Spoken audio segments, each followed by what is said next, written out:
Série Dinastia Matemática. Episódio 9. Catástrofe Matemática. Detalhes você vai encontrar em textos no site Mudanças Abruptas. www.mudançasabruptas.com.br. O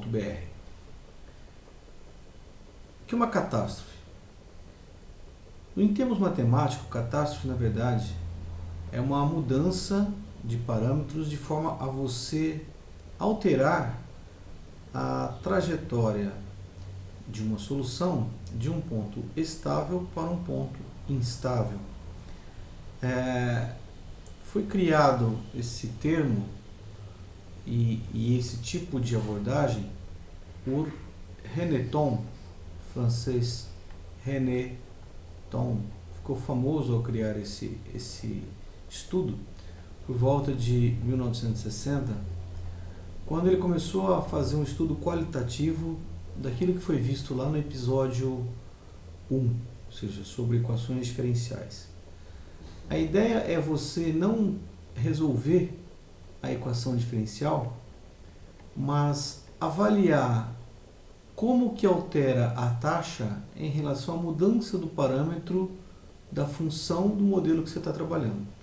Então, se você tem uma taxa que representa o movimento de um corpo, que movimenta a meteorologia, que significa o movimento de nuvens, que significa o movimento de qualquer coisa, você iguala a zero, né, e tira a curva que está do lado direito e faz um estudo qualitativo do que pode acontecer com essa curva. Essa foi a ideia do René Thom. E aí, à medida que você cria um gráfico dos parâmetros, né, e à medida que você modifica os parâmetros dessa função, você também estará estudando o que acontece quando o x se altera, o que acontece com o dx dt, ou seja, com a velocidade dessa variável. Uma curva bastante... Ele criou algumas coisas chamadas curvas de catástrofe, né, ou catástrofe, família de catástrofe, catástrofes padrões. São curvas características que facilitam o tipo de abordagem qualitativa. Uma das mais famosas e amplamente utilizada em diversos artigos na internet, diversos artigos em revistas, é a chamada catástrofe cúspida, que é o seguinte: é uma curva até bem interessante, bem bonitinha de se ver até, que é como se você tivesse assim, um lençol, né, onde existe realmente aqui uma dobra do lençol. Existe essa dobra do lençol e você acaba, por exemplo, percebendo essa dobra. Essa é uma curva bem famosa, é a famosa cúspide. O que acontece? Esse é um movimento, isso aqui é uma representação do espaço, como se todo o modelo, como se tudo que acontecesse nessa natureza, modelada por uma equação qualquer, fosse desse tipo. E aí você tem, por exemplo, oscilações, né? Aqui seria a representação de oscilações, mas imagina aqui uma bolinha, né? Essa bolinha nesse lençol, ela vai caminhando num certo ponto, né? Aqui para baixo. E aí então, de repente ela dá um salto, né? Daqui ela cai exatamente para cá.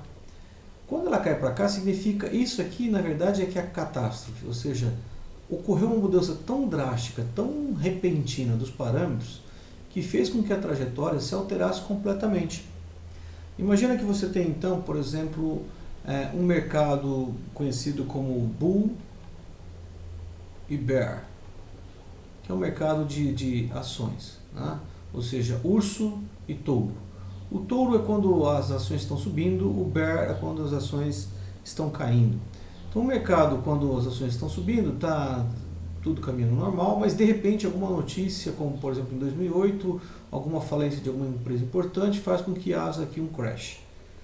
Seria uma queda, ou seja, houve uma quebra de parâmetro, houve uma quebra de estabilidade. Esse mercado do tipo urso-bear, então ele pode ficar durante um tempo aqui ainda e voltar a subir, transformando-se de novo num bull. E é isso que o René Thom estudou, e quando ele rebateu essa curva para 2Ds, por exemplo, uma curva de 3Ds, E aí a gente agora começa a olhar essa curva, como que acontece essa curva lá no chão.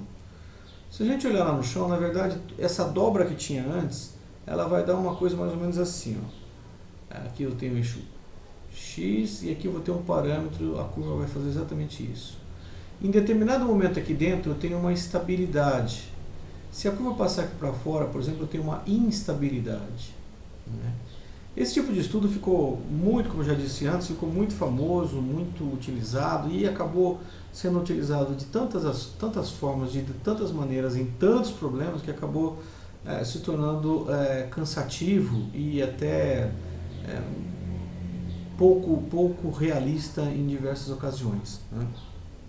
E aí o modelo acabou caindo em descrédito, porque todo mundo abusava desse modelo, todo mundo achava que em tudo tinha catástrofe e, na verdade, algumas funções, além da cúspide, não se encaixavam em eventos reais. Vamos fazer aqui um exemplo bem mais simples. Imagina que você tem aqui uma taxa de variação, seja ela para compra ou para venda de empresas, ou seja ela para crescimento de uma população, ou seja ela para um voo de alguma aeronave, de forma que eu tenho aqui dx dt, né, que seria o x ponto, ou seja, a variação dessa taxa, ela respeita a nossa equação, uma equação cúbica, do tipo x ao cubo menos 2x mais 1. E eu quero descobrir qual é a catástrofe, que tipo de catástrofe pode surgir.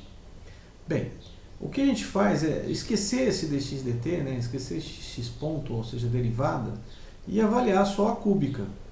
Essa cúbica que vai formar para mim lá naquele plano lençol dobrado. Só que como ela é uma curva bem mais simples, né, na verdade ela é uma curva polinomial de grau 3, é uma cúbica, né, eu vou desenhar ela, é fácil desenhar essa curva, né, eu tenho então aqui o x, vou chamar isso aqui de um g de x, né, minha curva é g de x, e quando a gente desenha essa cúbica, você, ao desenhar aí depois, você pode perceber que ela vai fazer exatamente isso, ou seja, ela passa por um ponto aqui, em 0, chega num determinado ponto aqui, não passa muito do eixo e começa a cair, tá? Existem então duas raízes. Quando você iguala essa curva aqui, só o lado direito da equação, a 0, você vai encontrar como raiz, uma raiz dupla, né, em 0 e uma outra raiz, então você vai ter lá x1, por exemplo, x2 igual a 0, e a terceira raiz seria a raiz menos 1,6. O que vai acontecer com isso? A gente vai fazer um estudo qualitativo. Então, aqui seria a raiz, por exemplo, mais 1. Né? Na verdade, aqui, desculpe, não tem raiz em 0. A raiz, na verdade, é 1 e menos 1,6. Então, eu tenho aqui a raiz 1 e aqui a raiz menos 1,6. O que acontece então quando a gente está antes do 1,6, entre menos 1,6 e o mais 1 e depois do mais 1? Então imagina aquele lance da bolinha que eu falei, a bolinha vem girando, então quando ela está atrás do menos 1,6, eu estou convergindo para o menos 1,6. Então, se eu desenhar aqui, agora uma outra situação, nós vamos avaliar os pontos para onde vão convergir o valor de x à medida que o tempo passa. Tá? Então aqui é só parâmetro, então o g contra o x, na verdade, contra o valor de g, né, que é a cúbica. E aqui eu vou desenhar o que acontece com x, por exemplo, quando o tempo corre. Se eu tiver para trás do menos 1,6, então aqui os pontos críticos são 1 menos 0,6 e aqui o ponto mais 1. Se eu tiver atrás do menos 1,6, estou aqui, eu percebo que qualquer valor que eu jogo aqui na equação vai me dar negativo e eu vou acabar caindo no 1,6. Então qualquer coisa atrás do 1,6 me leva para o menos 1,6. A curva vai ser um negócio assim. Se eu tiver entre o mais 1 aqui e o valor menos 1,6, se eu tiver nesse lugar, o que acontece? A bolinha fica presa aqui. Qualquer valor que eu jogo de mais 1 para baixo ou de menos 1,6 para cima, eu vou ficar com a bolinha sempre convergindo para onde? Ela vai descer, né, e vai convergir para o menos 1,6. Basta você substituir qualquer valor aqui, que você vai ver que sempre esses valores vão ser negativos e se aproximando do 1,6. Então, qualquer valor que eu jogar aqui, ele vai caminhar e convergir para o menos 1,6. A gente percebe exatamente isso daqui, ó. E se você jogar valores maior do que mais 1, por exemplo, né, se você começar com o valor 2, para essa equação cúbica, a gente percebe que ele vai convergir para mais 1. Tá? Essa seria uma situação normal. Então, situação normal, sem nenhuma catástrofe. Né? Então, existem uns pontos de estabilidade, 2 pontos de estabilidade. O primeiro ponto de estabilidade é o mais 1, o segundo ponto de estabilidade é o menos 1,6. Agora vamos criar então uma catástrofe. Que jeito? Aqui nós temos o parâmetro menos 2. Né? Vamos chamar isso aqui de A igual a menos 2. Eu vou agora para o meu modelo de catástrofe e na mesma equação eu vou alterar de menos 2 para menos 1. Então agora eu tenho aqui x ponto igual a menos, né, x ao cubo, era menos 2x, vai virar menos x mais 1. O que será que vai acontecer agora com aquele gráfico? Né? Então aqui eu tenho o g de x, né? O que vai acontecer com aquele gráfico lá?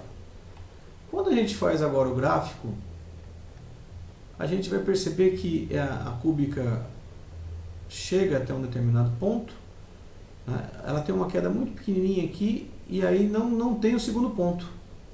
Ou seja, ela só acaba tendo um único ponto aqui. Esse único ponto, ou seja, só esse ponto, é menos 1,3. Ou seja, eu perdi o segundo ponto, que era o ponto mais 1. Em termos daquela nossa curva de resultado qualitativo, seria mais ou menos isso. Eu não tenho mais agora aquele ponto 1 aqui em cima, e eu só tenho um outro ponto de estabilidade, que é o menos 1,3. Qualquer coisa que você der para ele de condição inicial, qualquer ponto, eles todos vão acabar convergindo para o menos 1,3 e não mais para o mais 1 como tinha antes.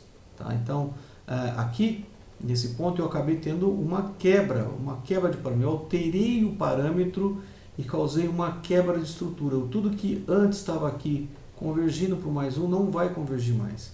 Ele desaparece. Né? Num gráfico, então, se eu fizer aqui o gráfico no tempo, né? E aqui x de t, se eu chutar um valor qualquer, ele vai fazer exatamente isso aqui. Ele vai vir tentar convergir para o antigo 1 que tinha, mas ele vai desabar e vai acabar caindo para o menos 1,3. Isso é bem interessante da gente ver, sabe onde? No Excel. Então eu tenho aqui uma planilha em VBA, né? Visual Basic for Application, que é o módulo de programação em macro do VBA. Vamos ver como é que fica isso lá na programação em VBA. Vocês vão ver que interessante que é essa parte de alteração de parâmetro.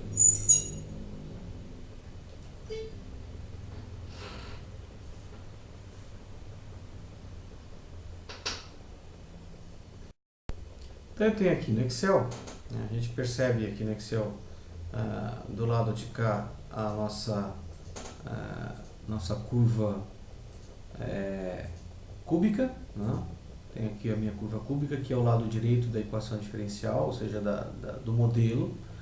E do lado de cá, é exatamente como que esse modelo vai se comportar no tempo à medida que eu altero a minha equação. Então, eu tenho aqui minha equação, né, que era aquela equação do tipo x ponto igual a menos x ao cubo menos 2x mais 1.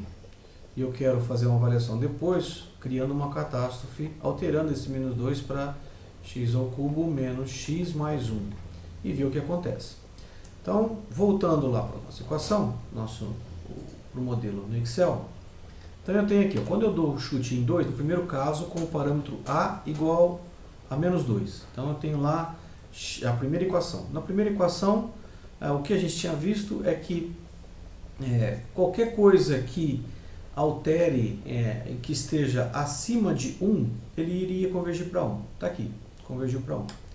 Depois a gente viu que qualquer valor que esteja abaixo de 1, antes de menos 1,6, a curva convergiria para menos 1,6. Então, ao invés de começar em 2, eu vou chutar aqui, por exemplo, o valor meio. Vou simular o valor meio agora. Ó, a gente observa que exatamente a curva convergiu para menos 1,6. Isso é o normal, por quê? Porque a gente tem aqui na curva a curva cúbica, que é do modelo, lado direito da equação, a bolinha estaria exatamente aonde? Ela estaria entre o menos 1,6 e o zero, e ela vai ficar presa convergindo para o ponto menos 1,6, que é o que acontece aqui. Está convergindo para menos 1,6. O que eu vou fazer agora? Então, vamos jogar para baixo do menos 1,6. Então, se eu começar com o meu modelo abaixo do menos 1,6, se eu simular ele agora, olha lá, abaixo do menos 1,6 ele converge, ainda na verdade o ponto de convergência é menos 1,618, convergiu mais ainda.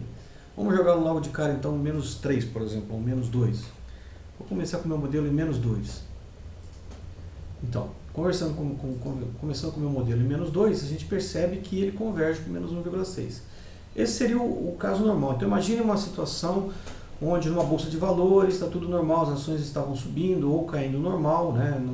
Não tem pânico aqui nesse caso, ou uma chuva controlada, um tempo controlado normal, não existe uma aeronave voando normal, está tudo normal.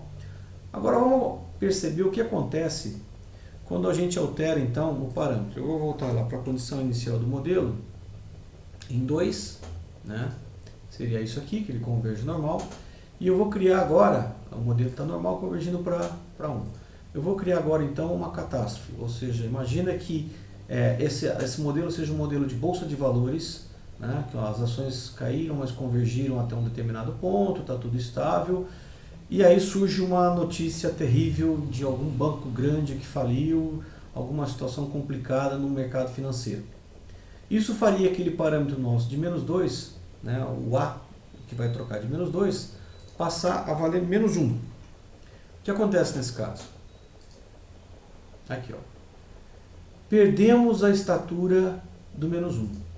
Tudo que era em torno aqui do menos 1 acabou indo embora. A curva não mais, ó, veja que do lado esquerdo, a sua curva que tinha aqui um ponto em mais 1, ela desapareceu, né? Essa curva ficou mais achatada e o ponto, qualquer coisa que você faz, ele despenca. Então, na verdade, eu perdi a estabilidade que eu tinha do 1, eu perdi o ponto 1 que tinha aqui. E como essa notícia foi muito grave, uma notícia muito mal, uma notícia muito má, uma notícia qualquer que prejudicou, ou alguma intervenção não necessária que desestabilizou o mercado, o que acontece com os valores? Eles perdem sua referência inicial e partem para um segundo ponto de estabilidade, que nesse caso é uma tragédia, porque é lá embaixo. E à medida que se você continuar ainda mexendo no mercado financeiro, mexendo num determinado parâmetro, ou então, suponha que não é um mercado financeiro, mas é uma reserva ambiental que você continua caçando demais ou cortando árvores demais, o que acontece então? Vamos modificar o parâmetro, que ao invés de menos 1, né, ao invés de começar lá em 2 ou em menos 1, eu vou alterar o meu menos 1 para uma outra coisa, por exemplo, para menos meio. Observem que cai mais depressa ainda o ponto. Colocar, ao invés de menos meio, eu vou colocar menos 0,1. Veja bem que o que a gente tinha aqui no ponto 1 acaba piorando, ó. Ele acaba caindo mais rápido ainda, ou seja, eu saí desse ponto e vim para esse ponto, né, para esse outro ponto aqui, sem aquele ponto intermediário. Então é uma queda violenta, e isso é que o Renéton chamou de catástrofe, que gerou diversos modelos. Então a dobra no espaço, aquela dobra no espaço provocada pela alteração do que a gente tinha nos parâmetros, ou seja, por essa alteração aqui, a dobra no espaço, onde eu perdi esse parâmetro menos 2 e eu fui diminuindo ele para menos 1 e depois para menos meio e depois para menos 0,1, está simulando alguém que está mexendo na estrutura do modelo. Então, uma notícia ruim, ou uma fadiga de um determinado equipamento, ou uma caça predatória, ou uma emissão de mais CO2, uma emissão exagerada de CO2, onde faz surgir chuva química. tudo isso altera o meio ambiente, ou seja, altera a curva do ambiente normal e passa assim, então a ter uma trajetória conhecida como catástrofe. Essa é a interpretação de catástrofe matemática para curvas e dados do dia a dia.